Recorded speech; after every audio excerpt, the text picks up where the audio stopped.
Hello Telangana రాష్ట్ర ప్రజలందరికీ నమస్తే, గుడ్ మార్నింగ్. ఈరోజు మన సమగ్ర ప్రజావాణి తెలుగు దినపత్రికలో మెయిన్ పైట్స్ అండ్ వార్తా విశేషాలు ఎట్లా ఉన్నాయో చూద్దాం.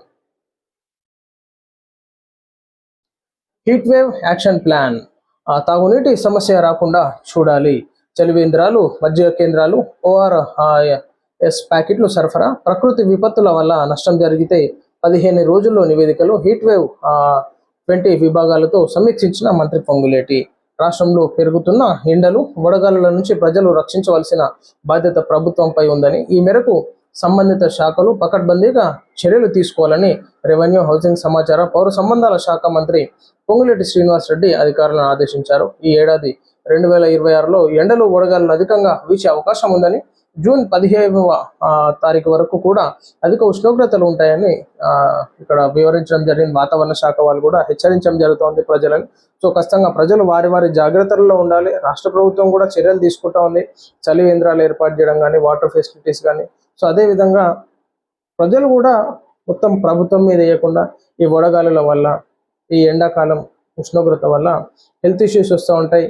మన 50 years పైబడిన వాళ్ళకి కానీ, సో కింద ఏజ్ ఉన్న వాళ్ళకి కానీ ఈ జర్నీస్ చేయడం వల్ల పొడదెబ్బ తాకేటటువంటి అవకాశాలు ఉంటాయి. కాబట్టి అనారోగ్యం గురయ్యేటటువంటి అవకాశాలు ఉంటాయి. కాబట్టి ప్రజలు వారి వారి ప్రాణాలను, వారి వారి ఆరోగ్యాలను జాగ్రత్తగా పెట్టుకోవాల్సిందిగా కోరుతూ ఉంది. జూన్ 2 నాటికి జర్నలిస్టుల ఇళ్ల స్థలాల సమస్యకు పరిష్కారం. న్యాయపరమైన చిక్కులు లేకుండా ఇళ్ల స్థలాలు, ఎమ్మెల్యే, బ్యూరోక్రాట్స్తో పాటే అందరికీ స్థలాలు ఫ్యూచర్ సిటీలో ఇవ్వడానికి సీఎం అంగీకారం. జర్నలిస్టు సంఘాలతో మంత్రి పొంగులేటి.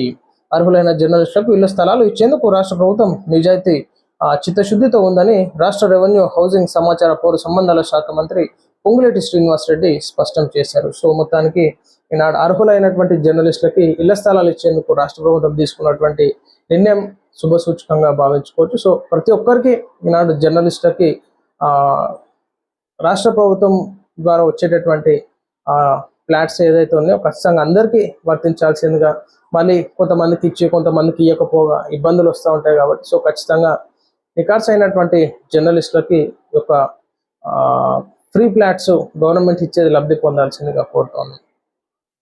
బగ్గుమన్న కమర్షియల్ సిలిండర్, 19 కిలోల సిలిండర్పై 993 పెంపు. హోటళ్లు, రెస్టారెంట్లు, ఫాస్ట్ ఫుడ్ సెంటర్లపై తీవ్ర ప్రభావం.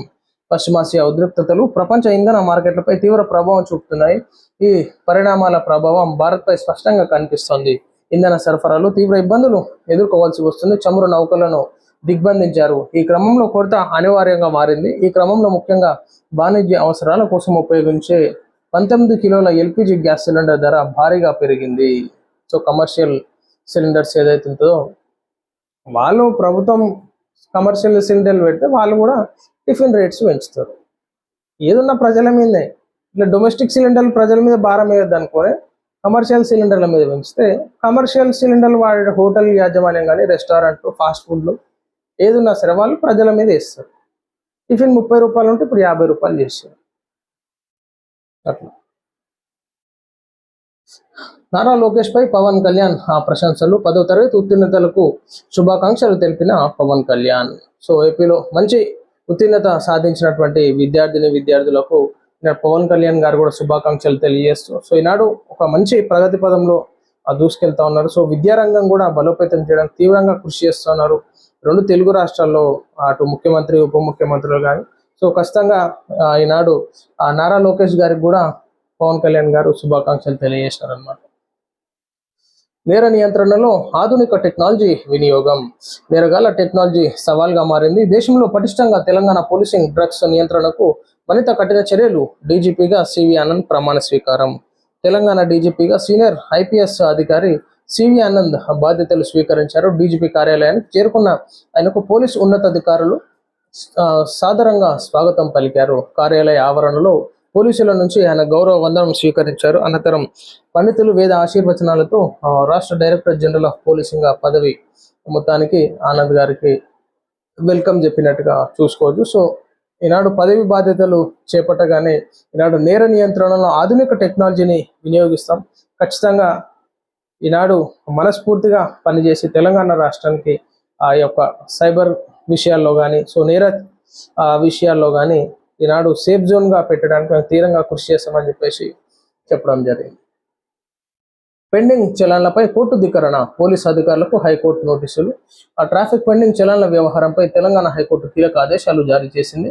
కోర్టు ధిక్కరణ కింద డీజీపీ సివి ఆనంద్, మాజీ DGP Shivadhar Reddy, traffic joint CP zonal డేవిస్ కు హైకోర్టు నోటీసులు ఇచ్చినట్టుగా చూసుకోవచ్చు.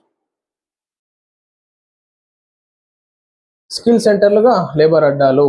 ఎన్నికల్లో ఇచ్చిన హామీ మేరకు రాష్ట్రానికి పూర్వ వైభవం, విద్యుత్ ఛార్జీలు పెంచలేదు, ఇక ముందు పెంచవం. కృష్ణా జిల్లా పమిడి ముక్కలలో పేదల సేవలో సీఎం చంద్రబాబు.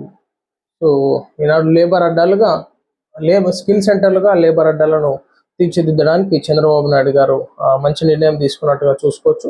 ఎన్నికల్లో ఇచ్చిన హామీ మేరకు రాష్ట్రానికి పూర్వ వైభవం తీసుకురావడానికి కృషి చేస్తున్నటువంటి ముఖ్యమంత్రి చంద్రబాబు నాయుడు గారికి ప్రజలు కూడా అందరూ సపోర్ట్ఫుల్ గా ఉండాల్సిందిగా కోరుతాం. అదేవిధంగా విద్యుత్ ఛార్జీల పెంపు ఏదైతే ఈనాడు ప్రజలు అపోహపడుతూ ఉన్నారు, సో ఖచ్చితంగా ఏదైతే అసత్య ప్రచారాలు విని నమ్మకం ఉండాలి. ఈనాడు విద్యుత్ ఛార్జీలు పెంచేటటువంటి అవకాశం లేదు, పెంచబోమని చెప్పేసి కూడా చంద్రబాబు నాయుడు గారు హామీ ఇవ్వడం జరిగింది. ఔటర్ రింగ్ రోడ్డుపై ఘోర ప్రమాదం, ఆగి ఉన్న లారీని వేగంగా ఢీకొన్న కారు, 6 అక్కడికక్కడే మృతి, మరొకరు పరిస్థితి విషమం.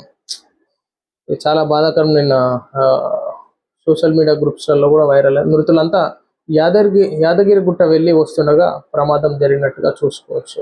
శంషాబాద్ సమీపంలోని ఔటర్ రింగ్ రోడ్డుపై శుక్రవారం ఘోర రోడ్డు ప్రమాదం జరిగింది. ఆగి ఉన్న లారీని కారు ఢీకొట్టింది. ఈ ప్రమాదంలో 6 అక్కడికక్కడే మృతి చెందారు, మరొకరు తీవ్రంగా గాయపడ్డారు. వారి పరిస్థితి విషమంగా ఉందని తెలుసుకొని మృతుల్లో 2 చిన్నారులు కూడా ఉన్నారు. సో ఒకరు ఏమో హాస్పిటల్లో చికిత్స పొందుతున్నట్టుగా చూసుకోవచ్చు. అంటే ఎంత స్పీడ్లో కొడితే 6 చనిపోయారు ఒకసారి చూసుకోవాలి. కారు అంతా మొత్తం చిత్తు అయిపోయింది ముంగట. సో డ్రైవర్ ఒక్కరి నిర్లక్ష్యం వల్ల ఇలా అంతమంది ప్రాణాలు పోవాల్సి వచ్చింది. ఎక్కడున్నా సరే డ్రైవర్స్ కొంచెం ఓపికగా ఉండాలి. నిద్ర మాత్రం ఉంటే సైడ్ కాపుకొని, లేకపోతే డ్రైవింగ్ అన్న చేంజ్ చేసుకొని వేరే వాళ్ళకి డ్రైవింగ్ చేయమని ఇవ్వడం, అనవసరంగా అందరు ప్రాణాలు పోయినాయి. రాష్ట్రంలో కార్మిక వ్యతిరేక ప్రభుత్వం. సిగాచిలో 60 మంది చనిపోతే దిక్కు లేకుండా పోయింది. 120 మంది ఆటో డ్రైవర్ల ఆత్మహత్యలకు పాల్పడ్డారు. మరో 2 ఏళ్లు ఆగితే మళ్ళీ అధికారం బీఆర్ఎస్ పార్టీదే. మేడే ఉత్సవాల్లో BRS working president KTR.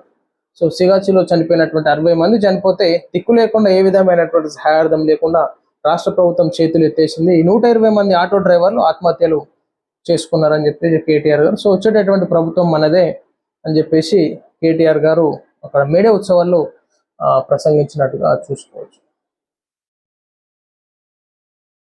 So ఇది ప్రజలారా మనం చూస్తాం ఈరోజు మన ప్రజావాణి తెలుగు దినపత్రికలోని మెయిన్ పేజ్ వార్తా విశేషాలు. అందరికి సెలవు, నమస్తే.